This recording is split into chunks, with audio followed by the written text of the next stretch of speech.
All right, so this chapter that we are talking about today, okay.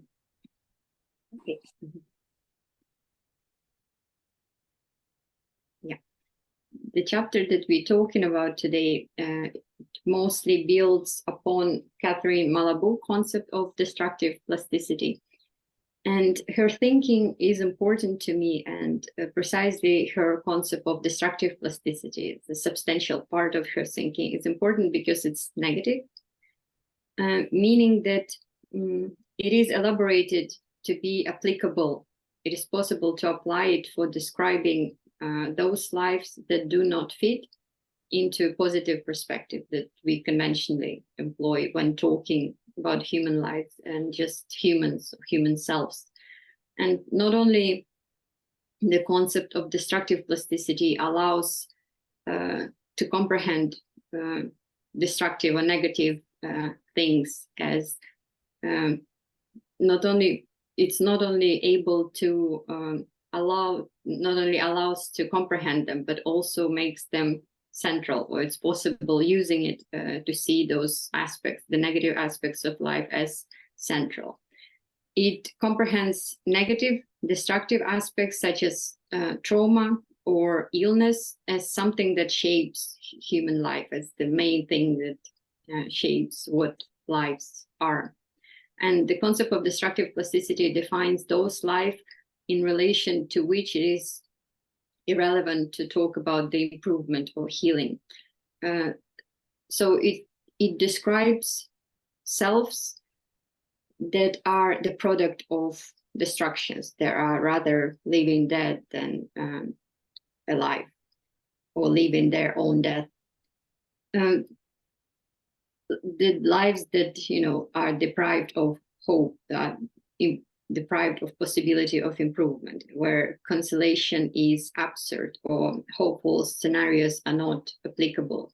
Those lives that remain invisible for the perspective, the framework of positive framework, which aims at healing and restoration. It comprehends life and human selves that fall out, are not captured by the positive perspective or positive conventional discourse. Positive conventional discourse, the one which we employ in everyday life, when we're not depressed, it just erases them. It's not able to catch them, not able to see them. If it talks about them, those selves, those life, it just talks in order not to talk. To make them better, to bring them back into the positive perspective. But with some lives, it's my claim is that with all of human lives, it's basically impossible. But this destructive plasticity allows, it's a language that is elaborated to allow talking about them. Those who will never get better, those who are about whom it's irrelevant to talk about improvements. And Malabou calls those people the product of destructive plasticity, the forms that are formed by destructive plasticity, shaped by destruction, and there is nothing left to be substantially to be restored there, to be saved there. And I like to show those sticks a lot. According to her, what appears between the old self of a traumatized person and the new self is the rupture, the nothingness. So with those slide with sticks, the nothing is important in between the sticks, but sticks doesn't capture. So there is a rupture between old self and new self after the trauma. For example, new self is formed, and this trauma produces this new self, the monstrous self. Trauma that creates irreconcilable rupture between old self, narrative about self, and new narrative, possible narrative that describes self. And this new self is monstrous. It only remotely reminds the old self, and precisely it doesn't coincide with the old self. And this monstrosity, there is this monstrosity of non-coincidence. even if there is certain coincidence, the monstrosity is in the non-coincidence, the impossibility of reconciliation of old self and new self. Malabou's examples of the products of destructive plasticity are the main one is her grandmother, who suffers from Alzheimer, and also she would mention a lot people with neurodegenerative disorders and people with PTSD. So they are, for her, they represent these figures of death, the living dead, those who died while being alive. The coherency of their narrative is broken. It's impossible to reconcile the old self and the new self, and this reconciliation will never occur. The rupture is there, this nothingness is there to stay, and it's something that defines this new self.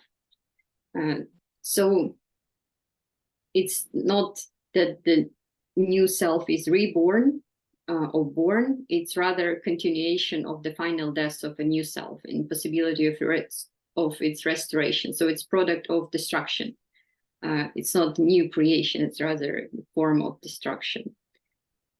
And Catherine Malabou defines her concept of destructive plasticity as part of her general critique of psychoanalysis, and precisely as critique of Freud's concept of the test drive.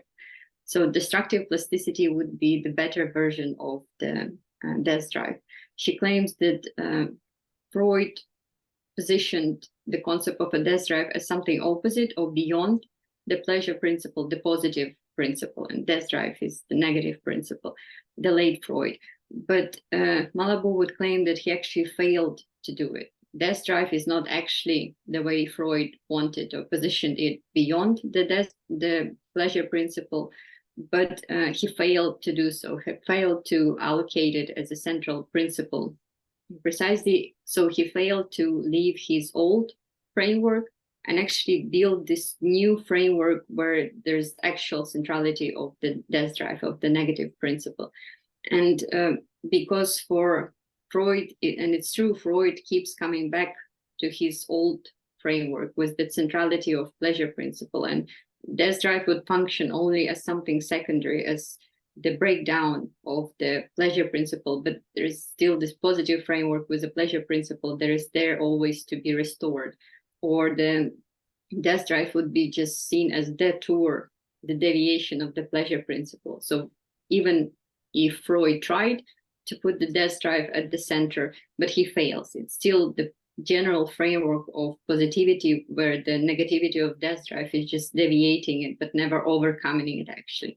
And she elaborates her concept of destructive plasticity as improved version, as actual concept of the death drive. So she goes beyond of Freud's beyond, actually presenting, elaborating the negative principle of destructive plasticity, of destructiveness as central.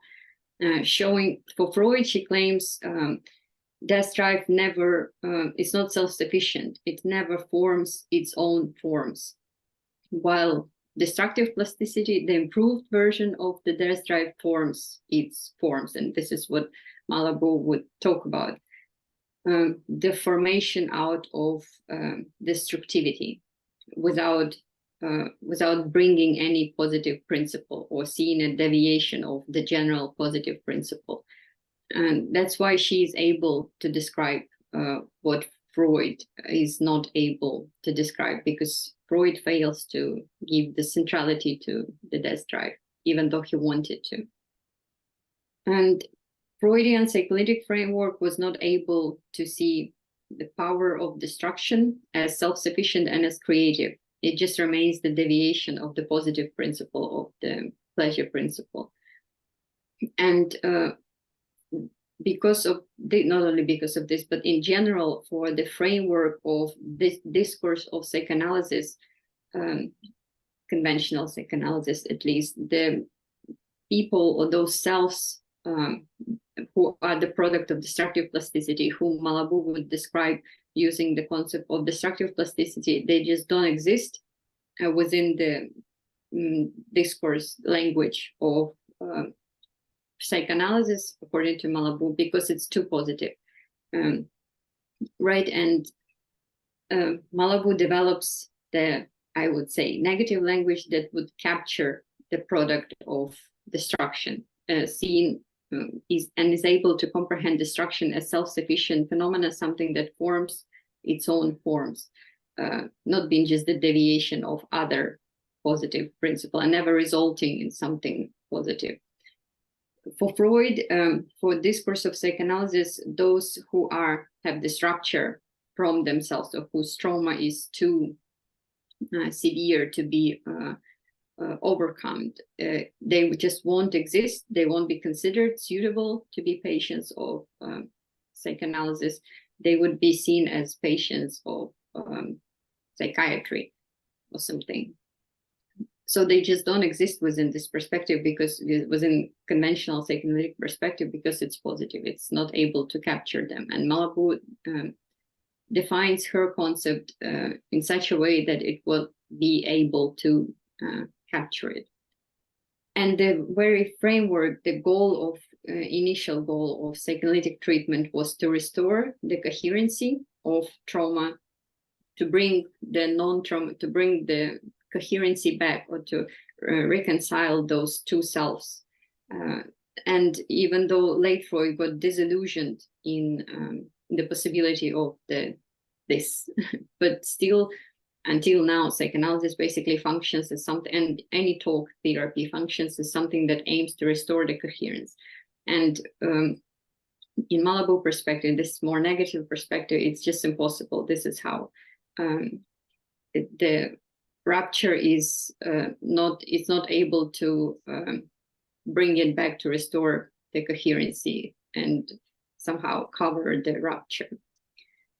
And in this chapter, what I was trying to do is to radicalize Malabou concept of destructive plasticity in a more negative direction, meaning while for Malabou, mostly she uses it for a certain group of people, like people with neurodegenerative disorders, or people with PTSD, like with the diagnosis. I was trying to use this perspective as a universal human perspective, just applicable to anyone. And I'm trying to see the negative destructive processes like trauma as creating its own forms, and there is nothing else except for this this process. Basically, substantially, there is nothing else. Whatever is seen as just purely creative without destruction is just the illusionary or secondary. It can be seen as the product of trauma. So I'm trying to see negative destructive processes like trauma as creative, and anything positive like cure or healing, improvement, as just illusionary, secondary illusions that are imposed on the top of another stick. So there's rupture and the fantasy of coherency, and the rupture is the story of the actual story of human life, of any human life, according to me. And there is only fantasy that brings it together. It's just the secondary, and wherever we are traumatized, we just discover this emptiness, the irreconciliation of the new self and truth. So basically, that's what makes us traumatized. And when we normally function, we just have enough, we are enough positively biased not to notice it, but it's always there. Any self for me is can be comprehended as the result of trauma, and the general trauma of existence, and cure in this perspective is basically impossible. It's just possible to establish the fantasy of cure, but the substance of existence, human existence, would be the rupture, the nothingness at the core of it. So there is profoundly no coherency between in the history of the self, in the narrative of the self. And I think it's the last slide, where I talk about story of subject, the actual genuine story of any subject as something that is impossible to talk about, because talking, bringing it into speech, presupposes the certain coherency. Even poetry, there is certain coherency of words following each other. The primordial story, the story of nothingness, of trauma, it's impossible to tell it. It's even impossible to cry about it. There's nothing you can do. And it's always there. It's annihilating story that cannot be told since it's too painful. And even pain is a certain reaction to it. So if it's possible to react in a certain way, it's still illusionary. There's still certain mediation of pain. I think I don't mention explicitly Heidegger in a book, but he's always there with his concept of the being towards death, because Heidegger would define, so it's psychoanalytic but also existential perspective, because Heidegger defines Dasein, human existence, as existence that defined by its limit, that we approaching our limit. But when we exist, we approaching our limit, and the limit is non-existence. So human existence, presence, life, is defined through the opposite, through the absence of life and nothingness that we are going to turn into. So nothingness at the core, at the heart of Dasein, human existence, that defines this existence. And this better captures than pop psychology discourse the tragedy of human life, because it puts at the heart of human existence the nothingness and human life, and it's possible through this concept, the destructive plasticity, and Heidegger's being towards death, to reveal the tragic dimension of human life. And human life, if it's defined through its limit, it means that it will never be accomplished. It can never have a happy ending. The result of the project of human life is the annihilation of human life. Like, it will never be successful. It approaches the nothingness that it really is, and through which it is defined. So that's all talking for me. And if you have any questions, maybe I will answer them. I'll stop recording in a second.